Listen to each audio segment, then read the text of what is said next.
Think HOA drama is boring. Three men in fake police vests showed up while my wife was watering the garden. One of them slapped her and smashed her phone.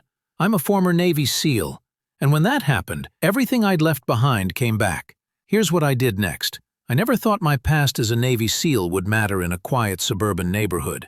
But one afternoon, it all came rushing back in the ugliest way. It started like any normal day. My wife Sarah went outside to water the garden. The sun was out, birds chirping, nothing unusual. But then she noticed something odd. A black SUV circling our block. Not once, not twice, but 3 times. Finally, it parked across the street. 3 men got out. At first glance, they looked like cops. Dark tactical vests, shiny patches that said POLICE, even badges clipped to their chests. But Sarah spotted the problems right away. Their belts were cheap nylon, their holsters looked like toys, and none of them carried radios. Real cops don't show up without radios. The tallest one strutted up to our yard. "Ma'am, HOA compliance inspection," he barked, flashing a badge so fake it might as well have come out of a cereal box. Sarah didn't back down. Calmly, she said, "Since when does the HOA hire police officers?" That's when the second guy smirked and said the words that made her skin crawl. "We're not hired, lady. We are the law here." Sarah told them to leave immediately. She reminded them that trespassing is a crime. Instead of leaving, the third one stepped closer, hand on a fake baton. Sarah did the smart thing. She pulled out her phone to record, but before she could even hit record, that guy slapped it out of her hand. And then, in a move that still makes my blood boil, he slapped Sarah across the face. That's the moment I came outside. I'd been in the garage, sorting through some old gear when I heard Sarah yell. I looked up and saw her clutching her cheek while these clowns puffed out their chests like they owned the place. In an instant, my mindset flipped. I wasn't just a neighbor anymore. I wasn't a homeowner. I was back in combat mode.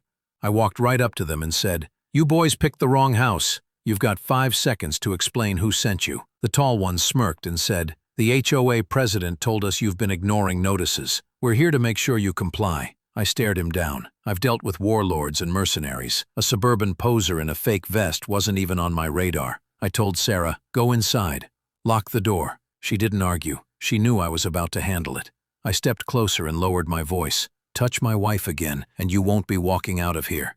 They laughed at first, but I could see cracks forming in their bravado. I asked them for identification. They refused. That's when I knew for sure. They weren't just trespassers. They were impersonating officers. A felony. And right there, in broad daylight, in front of half the block, I made up my mind. I wasn't letting this slide. The short one tried to act tough. He pulled out a pair of toy-grade handcuffs and said, "We'll cuff you right here." That was it. The last bit of patience left me. I moved fast. My left hand twisted his wrist until the cuffs clattered to the ground. My right elbow connected with his jaw in one clean strike. He dropped like a sack of bricks. The second guy swung his baton. I sidestepped, caught his arm, and flipped him over my shoulder. He hit the concrete hard, groaning in pain. The leader froze. For a moment he tried to keep the act alive. "You're assaulting officers!" he shouted. I stepped right into his space. "No, I'm stopping 3 criminals from assaulting my wife. Big difference." Sarah reappeared at the door, holding up her phone, recording everything. "I already called the sheriff," she yelled. The leader panicked. He tried to run for the SUV. I grabbed the back of his vest, yanked him off balance, and pinned him against the hood. He squirmed, but he had no training, just cheap gear and fake confidence. By the time the real deputies showed up, 2 of the fakes were rolling on the ground, and the third was face down on the SUV with my knee in his back. The deputies jumped out, guns drawn. "Hands where we can see them!" they shouted. I raised mine immediately and stepped back. Sarah pointed at the 3. "Those are the guys! They hit me! They claimed to be cops!" Within minutes, the deputies disarmed them, ripped the fake vests off, and cuffed them for real. That's when the truth came out. Under pressure, the leader cracked. He admitted the HOA president, Karen Ellis, had paid them cash to teach us a lesson.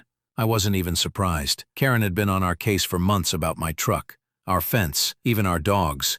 But hiring thugs dressed as cops? That was a whole new level. At the station, the imposters looked pathetic.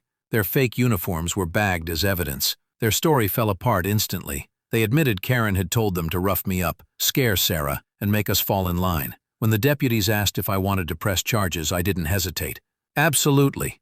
But Karen wasn't done. That same day, she filed a lawsuit against me. She claimed I'd used excessive force and damaged the reputation of the HOA. She even tried to argue that her hired thugs were security contractors. My attorney nearly laughed when he read it. "This is a gift," he told me. "We'll countersue for harassment, assault, and conspiracy. And since you've got video evidence, this won't end the way she thinks." Court day came fast. On one side sat Karen, smug in her blazer. On the other, Sarah squeezed my hand. Our lawyer looked calm, confident. The judge asked the HOA's lawyer to go first. Their argument was weak. Then Sarah's video played on the screen. The judge leaned back, unimpressed. "These men are criminals. And you, Mrs. Ellis, hired them. Not only is your lawsuit dismissed, but I'm sanctioning you for abusing the court." Our lawyer stood. "Your Honor, we're filing a counterclaim for conspiracy to commit assault, intentional infliction of emotional distress, and HOA harassment." Karen's face went pale. By the time the gavel came down, she was personally liable for damages. Her empire of intimidation collapsed overnight. The three imposters, held without bail, facing multiple felonies. The sheriff shook my hand after court. "Good thing you kept your cool," he said. "Most people would have frozen. You probably saved your wife from something much worse." Walking out of that courthouse, I felt relief, but also something heavier. We'd won, but it had come at a cost. Trust in our neighborhood was shaken. Some neighbors avoided us, ashamed they'd ever supported Karen. Others came by with awkward apologies. A few admitted they'd been bullied by her for years but stayed silent. Karen tried to act tough, but within a month she resigned from the HOA, not out of grace, but because nobody wanted her around anymore. The HOA itself changed. Rules got stricter, meetings more transparent, and people who'd stayed quiet finally spoke up. As for me and Sarah, we were stronger. She never broke, even after being slapped in her own yard. She recorded, she testified, she stood tall. And me? I realized that the part of me I thought I'd buried, the cell in me, was still there. Not to lash out in rage, but to stay calm under pressure, to end threats quickly. Karen thought fear would control us. Instead, it destroyed her. Now, when I look back, I just shake my head. Fake cops, a power-hungry HOA president, a plan that fell apart the second it touched reality. We still live in that house. We still walk that street. And every time I see Sarah smile in our yard, I know one thing for sure. Sometimes, standing your ground isn't about fighting. It's about refusing to let fear win.